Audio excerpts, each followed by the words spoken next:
I said this last week. I want to say it again. It was a win-win today to be able to get this victory and then celebrate Team Ream, which is just an incredible cause, and then to be able to honor Mitch Stover, who's been here forever, and we just love him so much, and to have our alums back and able to witness us play so well.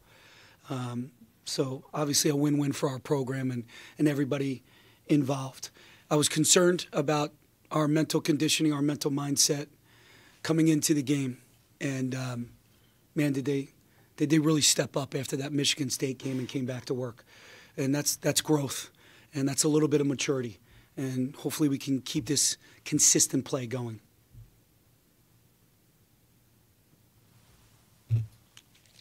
Comfortable wins in the Big Ten are not frequent, maybe, or haven't been frequent. What does it kind of mean to you guys to be able to have a game like this where you've got a double-digit lead throughout the They're probably comfortable for you. They're not comfortable for me because that every team's got a run in them. In the way Iowa has been playing, they have been playing some of their best basketball. I mean, they beat Minnesota, hit 12 threes. They played fantastic against Nebraska in a loss, but they played them toe-to-toe. So the game really concerned me. And then being up with a team that's still learning how to win and learning how to lead and being consistent, maybe the energy level and the toughness is going to drop a little bit. You might have seen that the first couple minutes there in the second half, and then, bang, they turned it right back to start winning possessions, defending and rebounding, and then we saw the ball go back in the basket. So, again, there's a lot of positives I'm going to take from this game. Pat, could you address getting past your win total of last year, equaling your Big Ten win total this early in February? Could you address that first, and then also think about it in the context that Sandy has basically said she really wants to see improvement within the Big Ten? How important is that, or do you not care about that? That's a good question. Thanks for asking it, Mark. I just got to get our team better, and I can't get caught up in wins and losses because, truthfully, when I do, that's when you become more stressed out and more worried, and you're not being the best coach you can be.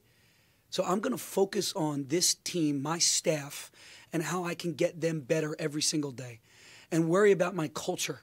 So when my culture is good and the players in a good place and I'm meeting with them individually and I'm meeting with my staff as often as I am, well, guess what happens? You start to win.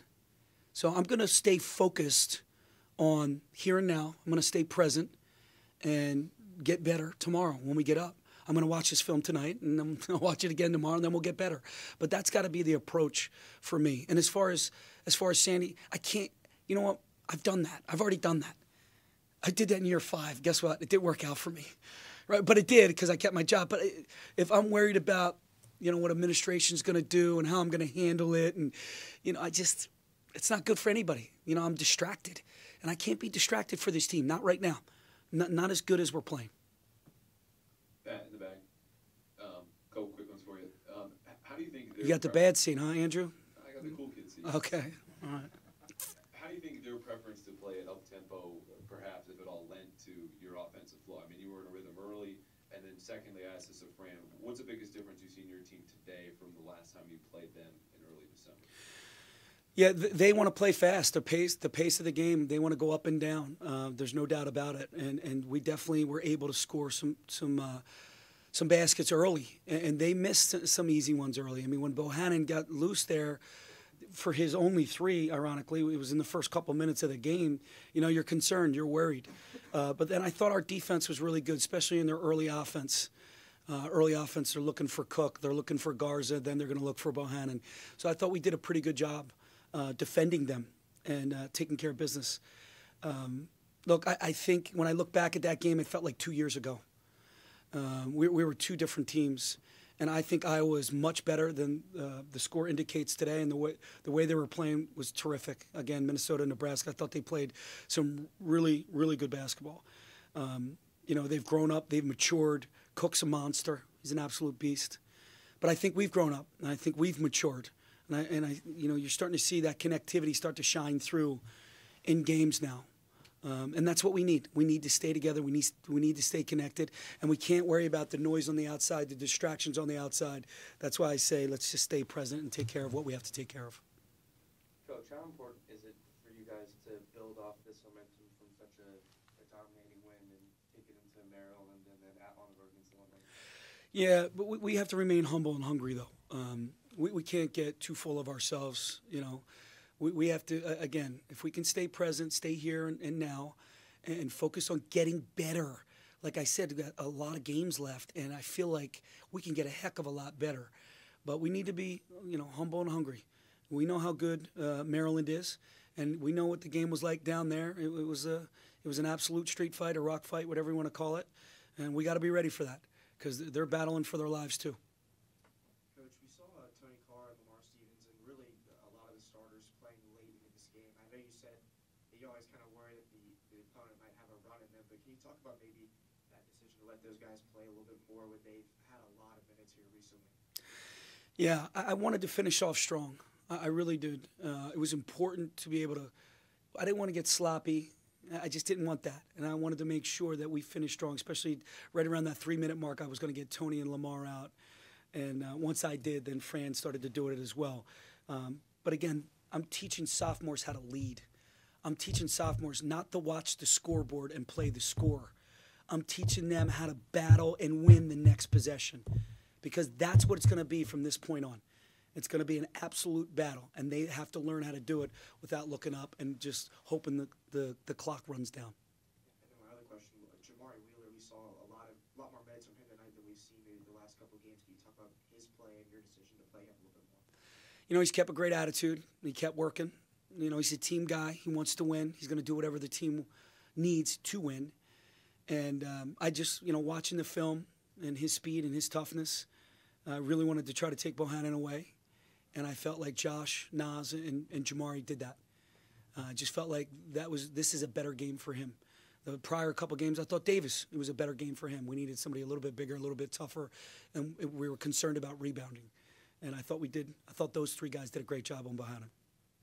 Coach, going forward, is this kind of the blueprint you're looking for offensively? Tony's not taking a lot of shots and kind of spreading the ball around. It seemed like the ball movement in the first half was better than it has been. Again, I don't want to sound like a broken record. I'm not concerned about Tony's shot selection. He's a really smart guard, and he's going to kind of take a temperature of the game and what he has to do and what the team needs for him to do. So Tony has to continue to get better and progress. I thought we had more assists, truthfully. You know, I see 13. I thought we're up in like 15 or 18, but, you know, I'd like to see us continue to share the ball. I love when we have four guys in double figures and Shep's right there at 9. You know, we're really tough to defend, really tough to guard when we're playing basketball like that. But it all starts on the defensive end. Let's not forget that. When we defend and rebound, we're really, really good. And then when we execute our offensive sets and everybody does the simple things, again, we're a tough team to guard. So 2 more questions. Hey, Pat, Aaron, how are you doing? Great. With today being Alumni Day, what does it say about the program, and what does it mean to you when you have so many guys who want to come back and be part of today and hear what's going on? Yeah, that's you know, I mentioned culture earlier. That's the culture that we're trying to create here, where the door is always open for a former player, former manager, whoever's been tied to this Penn State basketball program. We want to let them know we want you coming back, not just for Alumni Weekend, whenever.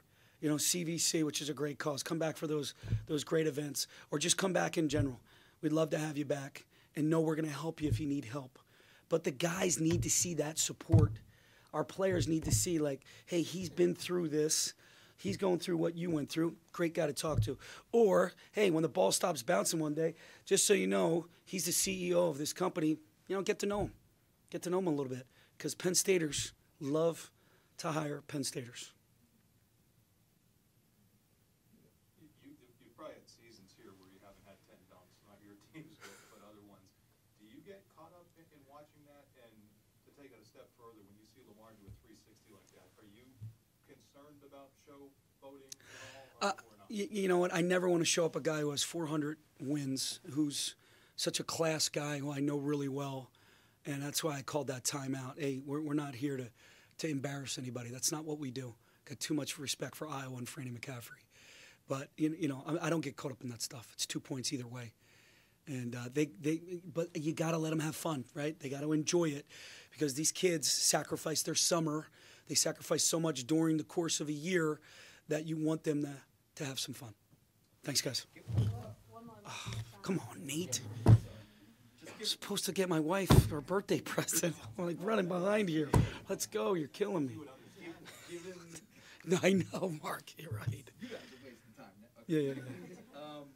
No, but given the impact of fouls on Mike on Wednesday night, Yeah. did you feel like he was more mindful of that? You know what I thought he did tonight? I thought he grew up from the Michigan State game because he got emotional, with Ward, and that could have turned very ugly. But I took Mike out, trying to make sure we had him for the rest of the game and for Iowa. I don't want him to do anything silly. I thought, Pencil really hit Mike pretty hard on a cross screen, and Mike got really mad. But he looked at me and goes, "I'm good." I thought that was a big time breakthrough right there, and he needs to do that because we need him to stay in the game.